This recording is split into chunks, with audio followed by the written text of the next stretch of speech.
And it's not the best news that you're going to want to hear as you wake up and potentially go to the gas pump to fill up your car. We know that gas prices are incredibly high. They've been climbing and they continue to soar. This is all in connection with the crisis we're seeing between Russia and Ukraine. Nationally, the price of gas has surpassed $4 a gallon on average. I want to direct you to AAA's website, walking you through some of those prices. Let me take this banner down for you so you can get a look. So according to AAA, national average $4.06 as of this morning. Taking a look at North Carolina, $3.93 on average a gallon. South Carolina, it's about $3.88 a gallon. Let's take a look at what it was on average a week ago, $3.55, a year ago, $2.57. So there is a stark contrast this morning, and it's not what you're going to want to hear, but it's our reality right now. So I do want to check in with our Sharon Hayes, who is live at a gas station for us in the Charlotte area. Sharon, where exactly are you? And I know that you were covering this morning during the broadcast. Prices actually higher than the national average where you're standing.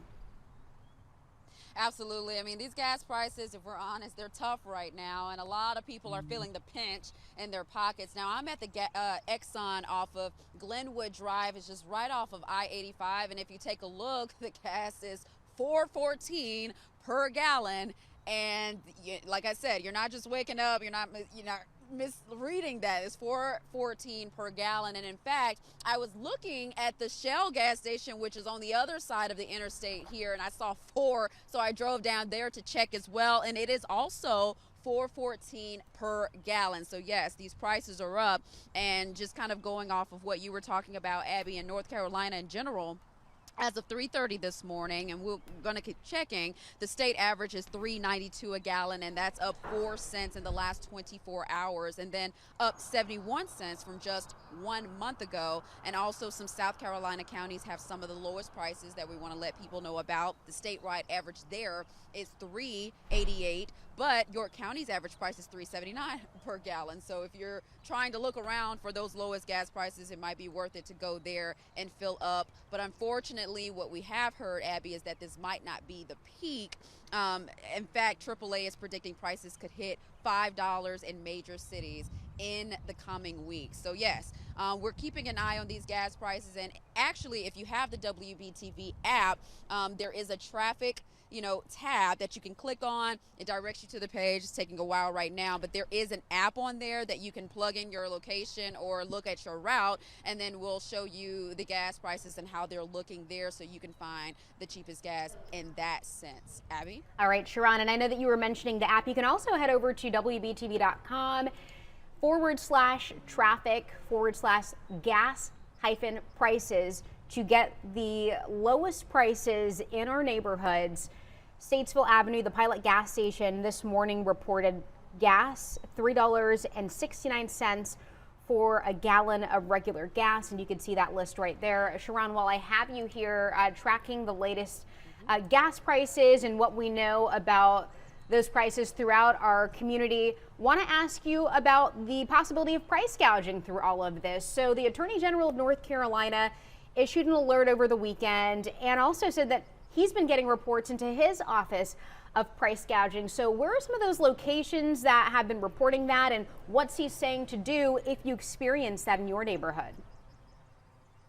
Well, it's in various places that, North Carolina Attorney General Josh Stein has gotten those reports, and really all over the state of North Carolina, because people are riding around and they're seeing these higher gas prices and they're thinking this can't be, this can't be right, especially when, the gas station across the interstate has the exact same price. Well, keep in mind that Josh Stein says that the state is still under Executive Order number 116, which is that COVID-19 State of Emergency Act, and any state of emergency allows the Attorney General to initiate price gouging investigations. Now, Stein says there's no set percentage or standard increase in cost when it comes to price gouging. It's all based on how the price was arrived at. However, if you do think you may be taken advantage of, he said that you can file a complaint with the Attorney General's office and his investigators will determine if it is price gouging. If so, they will take action.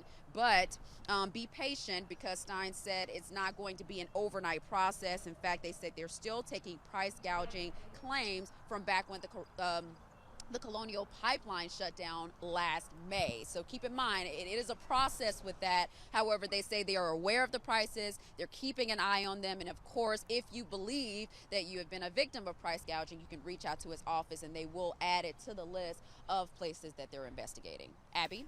All right, Sharon Hayes reporting on those terrible gas prices. Thank you for watching that for us. And you said that you're at the Exxon in Northwest Charlotte, correct? What street are you on?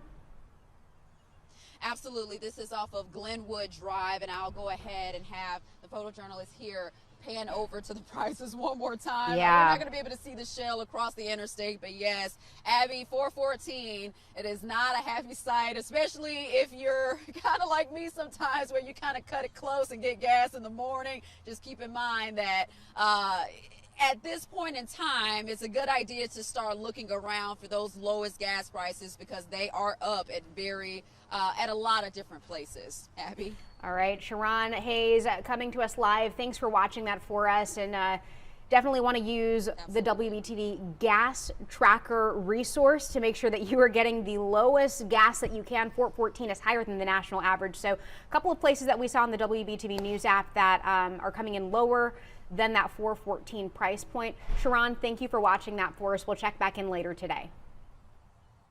Absolutely. Thank you, Abby. Yeah, all right. So while we are here at the News Now desk, want to continue to track the latest on those gas prices. So Sharon just joined us, letting us know what the situation is in Northwest Charlotte at that Exxon gas station she was just at. This is all connected to that crisis that we have been reporting on in Ukraine as those Russian troops continue to invade. Want to bring you this picture of Kiev. This is a live image for you. It's about 2:14 in the afternoon. Right now, we know that Ukraine and Russia will hold a third round of talks about ending hostilities. A Ukrainian negotiator posted about this over the weekend on Facebook. We're currently waiting to see what comes out of that. I haven't seen any updates on NATO's Twitter or any other accounts as of right now, but I'll continue to watch for that. As far as the conflict is concerned, though, I do want to show you some video that we were able to pull in from overnight. So let me look through my playlist right now, showing you some of the aftermath of those missile strikes in some Ukrainian cities. So this is a montage of photos showing missile strikes at an apartment complex. We know that those strikes have continued throughout the weekend. U.S. intel showing that Russia has fired a total of 600 missiles since the invasion started. Here's another look at that damage that we've seen over the weekend. So this is video showing what it looks like on the ground. Russian Defense Ministry actually claimed that at 10 o'clock this morning, so 2 a.m. our time, they would stop the attacks so that way civilians would be able to flee their homes in the cities of Kiev, Kharkiv, and a few others.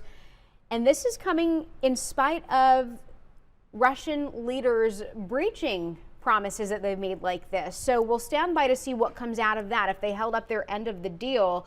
A Russian strike hit a civilian evacuation point outside of Kiev, though. That's one report that we were able to see, reportedly killing 8 people, including 2 children.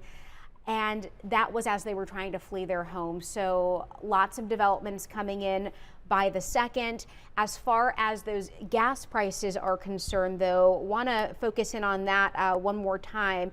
So we are continuing to dig into how it affects us, comparing last year to this year. And Sharon walked us through that. Want to show you a couple of other points, though, as I pull up this video that Sharon was able to gather for us. $4.14 a gallon, which again is higher than the national average. So this is in Northwest Charlotte. Want to avoid that gas station if you can. It's all connected to this crisis. Last year, Russia was the world's second biggest producer of crude oil. And they only supply about 2% of oil here in the United States, but other countries rely heavily on their supply. So far, the United States and other countries have not put sanctions on Russian oil. As we reported last week, though, the United States and its allies have released 60 million barrels of oil from reserves to help replace oil not coming from Russia. Half of that will come from the U.S. Strategic Petroleum Reserve, and we are staying on top of that.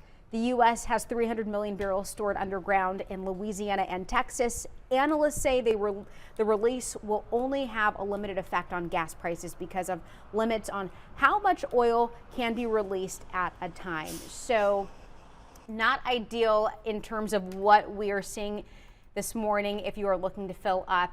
Your best resource, your best bet as we continue to deal with this increase in prices, and likely will for some time, according to analysts. Head over to wbtv.com/traffic/gas-prices to get the latest lowest prices. Here are the top 10 lowest prices in the WBTV viewing area, significantly lower than that $4.14 that we saw in Northwest Charlotte this morning, and the national average, which is about $4 a gallon. And then you have this resourceful map also walking you through what it's looking like in the different parts of our viewing areas. So you can definitely get a check of that. Right now it is 7:20. So coming up in about 10 minutes, I'm going to be joined by meteorologist Lee Brock for a switch in topics, not talking about gas. We'll be focusing on that forecast, what it's looking like for today, also tracking a first alert for your Wednesday. So you'll want to stick around for that. If you're watching on Facebook Live right now, the stream is about to end, but the coverage in terms of top headlines and weather will continue on the WBTV News app. So we encourage you to stick around for that. And then we'll start back up with a live report with Lee coming up in about 10 minutes.